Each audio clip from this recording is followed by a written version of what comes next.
I'm an artist living here in Burlington. I work in several media. My work ranges from this installation called Offering, which is 9 feet in diameter and is made from granite, soil, porcelain, and seeds that when visitors came to the exhibition, they would scatter them and they would grow in the gallery over 3 months, to this piece called Hair Shirt, which is 14 inches tall and is made from used tea bags, human hair, and some clay. A hair shirt was made of ox hair, and it was worn in the Middle Ages to remind people of their sins. They were uncomfortable. But my shirt is made like the kind of financial movers and shakers would wear, and I used human hair because it's just creepy. And when it's combined with the details of the shirt, it creates a tension, which is my intention for the piece. The most enduring of my media is drawing. I began as a child, and I never stopped. I have an amazing mother, and she supported my work from early on, making sure I had really good teachers. Tonight, I am showing you a photographic project I'm working on called Far From Home. This is where I don't know what's going on. I've made several of these pieces with titles like Grace and Transformation and Wisdom of the Heart. Each one is composed of my own photographs, which I curate to illuminate the title of the work. While these pieces are narratives, they are more like poetry and less like prose. I think of them as visual poems.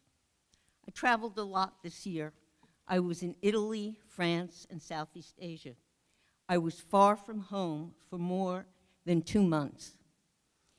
In my travels, I was both far from home physically, but what was more interesting to me was the feeling of being far from home emotionally, responding to what I was seeing. I became intrigued with the idea of far from home being a psychological as well as physical experience. Because I deeply believe in the power of photographs to communicate, I decided to explore my own images to see if I could find photographs that gave me a far from home feeling.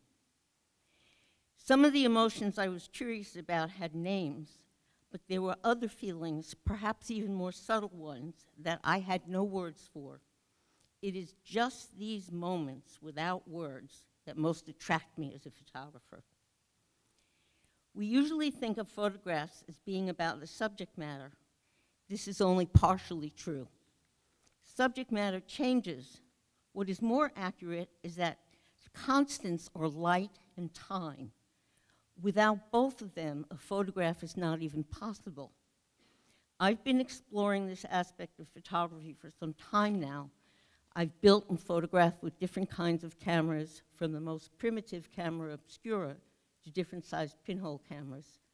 Seeing an image emerge on a piece of paper that was blank a few seconds ago has always seemed amazing and magical to me.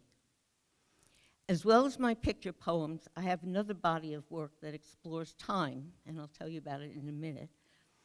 On the one hand, the camera is a tool that records a millisecond of time.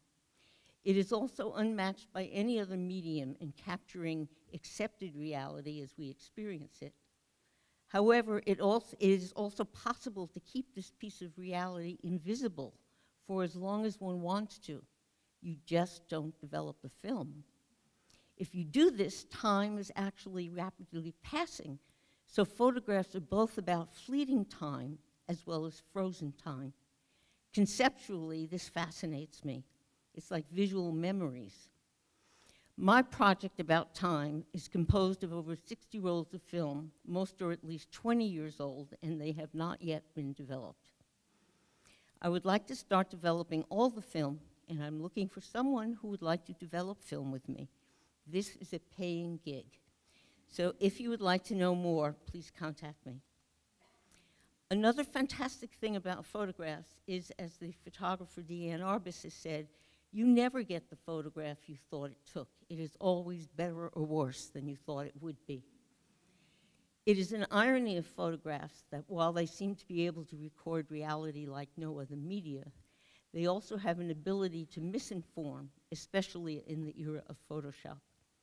But what I do especially like is that the camera sees that which the eye does not.